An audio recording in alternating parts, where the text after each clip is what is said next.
À la une de l'actualité, la fin du pass sanitaire dans les centres commerciaux du Rhône. La mesure a été levée depuis ce matin. Plus de contrôle aux différentes entrées, un soulagement pour les commerçants et la hausse de la fréquentation s'est fait ressentir dès cette première journée, notamment au centre commercial de la Part-Dieu. Rendre la ville plus paisible, c'est l'objectif du maire de Villeurbanne pour tenter de faire face aux problèmes d'insécurité. Une expérimentation est lancée avec la mise en place de postes mobiles de la police municipale.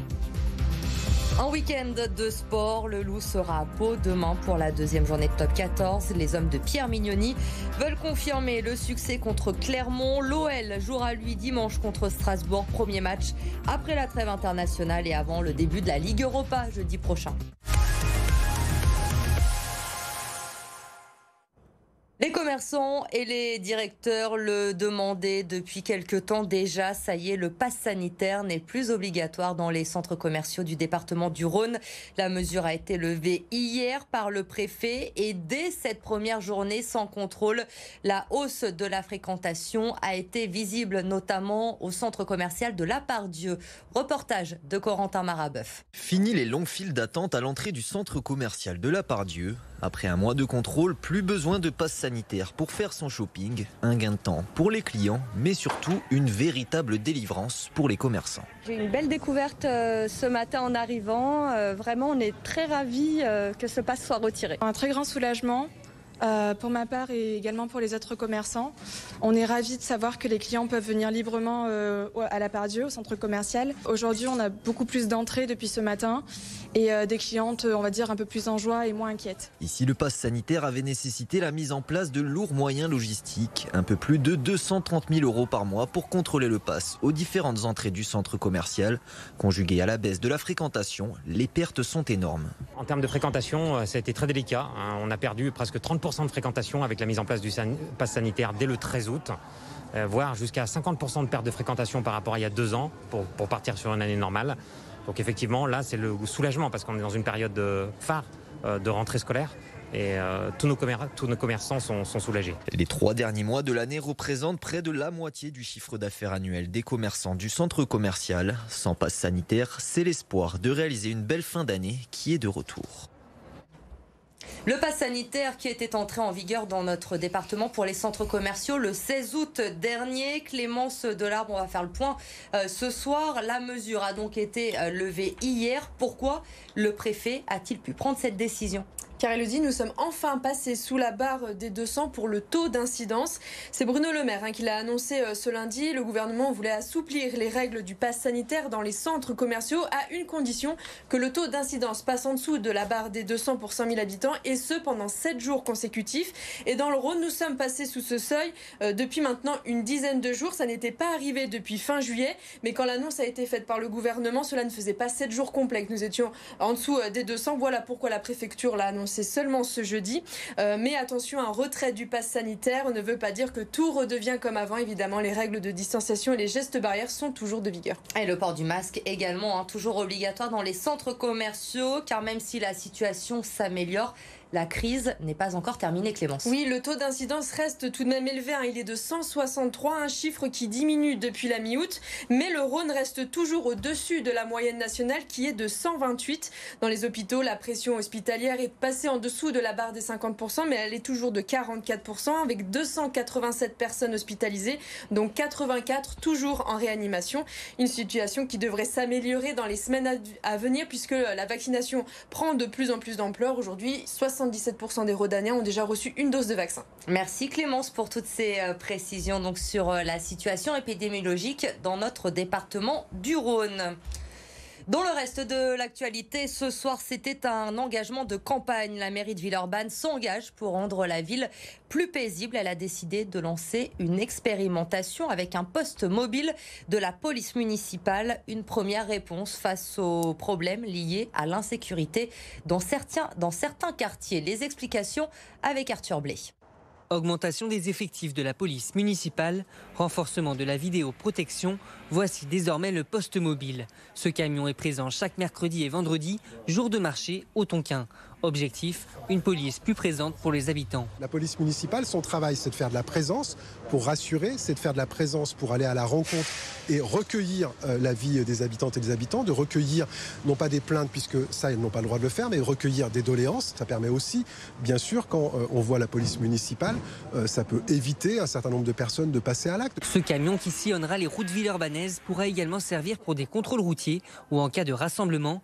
Une présence policière qui rassure les habitants du Tonkin, même si certains attendent plus d'actions concrètes. Toutes les interventions de la police peuvent être positives, de toute manière. Après, je ne sais pas si ça fera vraiment avancer les choses, mais bon.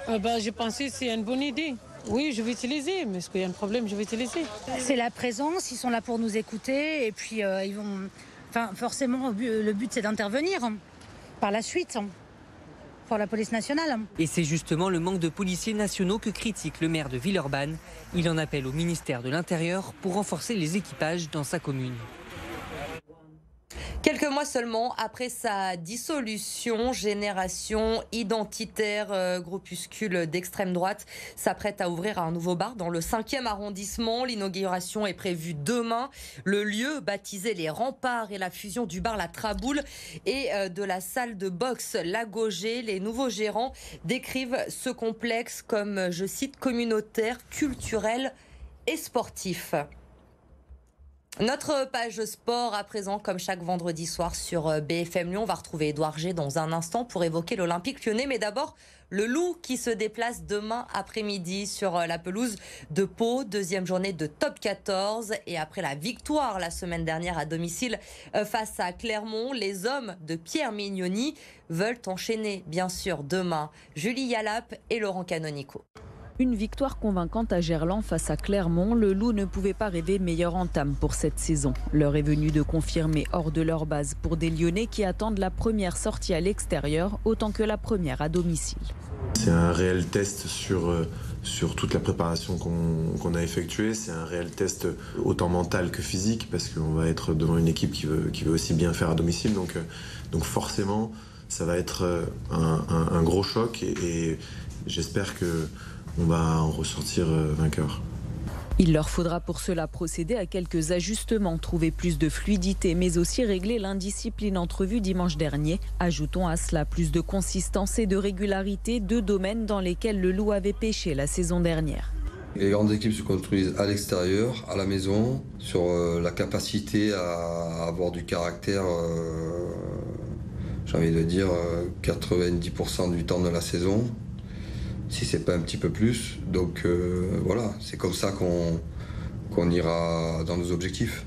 L'objectif à court terme est de rentrer de Pau avec la victoire. Un premier pas pour rejouer les premiers rôles en top 14.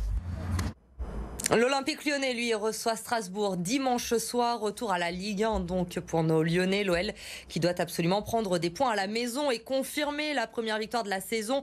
Juste avant la trêve, c'était à Nantes, d'autant que la semaine qui arrive est importante. Il y aura le début de la Ligue Europa jeudi et un déplacement ensuite à Paris le week-end prochain. Mais les Lyonnais sont confiants. Le nouveau coach est arrivé avec une nouvelle philosophie. Écoutez Anthony Lopez au micro d'Édouard G. On a un coach qui aime le beau jeu, qui aime les ressorties de balles, on aime casser des lignes. Voilà, son objectif à lui, c'est qu'on élimine aussi quelques joueurs pour faciliter aussi le jeu de nos coéquipiers. C'est plutôt bien rodé, on arrive à bien s'en sortir. Il faut toujours continuer à travailler parce qu'il y a encore pas mal de choses à faire. Mais voilà, c'est très encourageant pour la suite. Et voilà, on a un gros mois de septembre qui va être très intense et j'espère qu'on sera à la hauteur. Un mois de septembre intense pour les Lyonnais. Strasbourg, donc, on l'a dit, c'est dimanche. Et jeudi, le retour de la Ligue Europa. Édouard, avec ces Lyonnais qui vont se déplacer en Écosse pour affronter les Glasgow Rangers.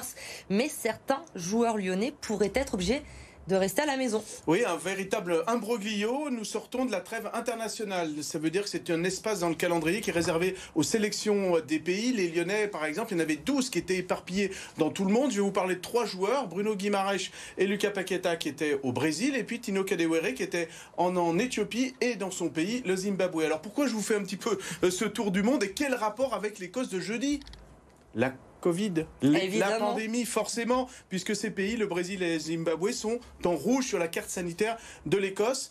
Conséquence, si on a transité par ces pays, il faut observer une 14 jours à l'écart. Vous imaginez, matériellement, c'est impossible. Alors du coup, en ce moment, l'UEFA joue l'intermédiaire entre le club de l'OL et donc les autorités écossaises, tout simplement pour essayer de faire passer l'idée que l'OL va voyager en vol privé, à privatiser son hôtel, donc il va y avoir une bulle, ils ne vont pas sortir dans le pays et pas mettre en danger la santé des Écossais. Tout cela est en négociation et du côté de l'OL, on espère dans le week-end avoir une réponse positive, notamment pour les deux Brésiliens, parce que malheureusement pour lui, Tino Kadewere, lui, est blessé.